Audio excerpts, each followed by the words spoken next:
और वफाकी हुकूमत ने ऐलान तो कर दिया लेकिन उस पर अमल कहीं ना हुआ। कराची में मार्केटें 8:30 बजे के बाद भी खुली रहीं, शादी हॉल भी 10 बजे बंद ना हुए। कराची में तो इस वक्त भी शादी की तकरीबात जारी हैं। हमारे नुमाइंदे इरशाद संजरानी शार फैसल पर मौजूद हैं, उनसे वहाँ की सूरत हाल जानेंगे।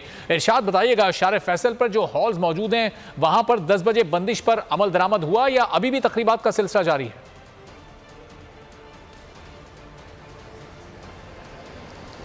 देखें, बिल्कुल अरबाब, हुकूमत की तरफ से जो प्रेस कॉन्फ्रेंस कर दी गई थी उसके बाद जो है सिंध हुकूमत ने इस पर अमल दरामद नहीं किया। शादी हॉल वाले भी बेचारे कैसे अमल करें, क्योंकि सिंध हुकूमत की तरफ से अभी तक नोटिफिकेशन जारी नहीं हुआ कि साढ़े 10 बजे तक जो शादी हॉल्स या रेस्टोरेंट बंद करने या मार्केट 8:30 बजे तक बंद करनी है। तो इसलिए आज जो शादियाँ वो मामूल के मुताबिक हुई हैं। महकमे दाखिला सिंध के हुक्काम से मेरी बात हुई है, उन्होंने कहा है कि अभी तक हमें सिंध हुकूमत की तरफ से या सेक्रेटरी दाखिला की तरफ से जल्द बंदिश के नोटिफिकेशन जारी करने के हवाले से कोई अहकामात नहीं मिले हैं, आज नहीं मिले। अलबत्ता अगर कल कोई अहकामात आते हैं तो महकमा दाखिला सिंध जो है नोटिफिकेशन जारी करेगा। लेकिन अब तक ताहाल महकमा दाखिला सिंध के हुक्म जो नोटिफिकेशन जारी करेंगे बंदिश का, वफाकी हुकूमत के जो तवानाई बचत प्लान के तहत जो वो अभी तक जारी नहीं हुआ, तो अमल दरामद इसलिए नहीं हो रहा। और हमने देखा है कि कराची भर के शादी हॉल्स हों, रेस्टोरेंट्स हों या फिर मार्केट्स, वो रात गए अभी तक भी खुले हुए और इस वक्त भी एक शादी वो जारी है। तो यहाँ से हमने ऑफ द रॉक की मैनेजमेंट ने भी बात की है, उन्होंने कहा कि अभी तक हमें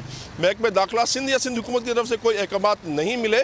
तो आज जो शादी थी, डेट फिक्स थी पहले ही, तो वो हो रही है, वो अभी भी जारी है। और वफाकी हुकूमत की तरफ से जो ऐलान किया गया था उस पर जो है सिंध हुकूमत की तरफ से अभी तक जो नोटिफिकेशन जारी ना होने पर जो है वो जो अभी तक कारोबार भी जारी है, शादियाँ भी हो रही हैं और जो रेस्टोरेंट्स भी खुले हुए हैं। और लेकिन जो रेस्टोरेंट वाले हैं, शादी हाल मालिकान कहते हैं कि बिज़नेस इतना ठप हो गया है जिस पर जो है उनका बिज़नेस करना भी महाल था और जल्द बंदिश का नोटिफिकेशन जो है सिंध हुकूमत जारी ना करे। या वफाकी हुकूमत से भी उन्होंने जो रिक्वेस्ट की है कि वो वापस ले ताकि उनका कारोबार भी रहे, क्योंकि इस वक्त जो शादी का सीज़न भी स्टार्ट हो चुका है। बहुत शुक्रिया इरशाद संजरानी के लिए।